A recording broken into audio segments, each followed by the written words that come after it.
when we started being gang stalked back on June 23rd, 2023, we noticed a change in our animals. I had an infrared camera and I took pictures of the animals, and I started to notice that the animals were mechanical. Apparently the federal gang stalkers not only invade your home, your property, they also kill your animals and replace them with drones. They utilize these animals to harass us, spread bacteria and viruses.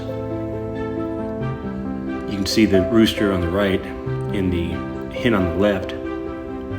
They'll start picking out their operating systems out of their bodies because they are drones, not birds. It's really disgusting what the federal government does. This is your taxpayers' dollars being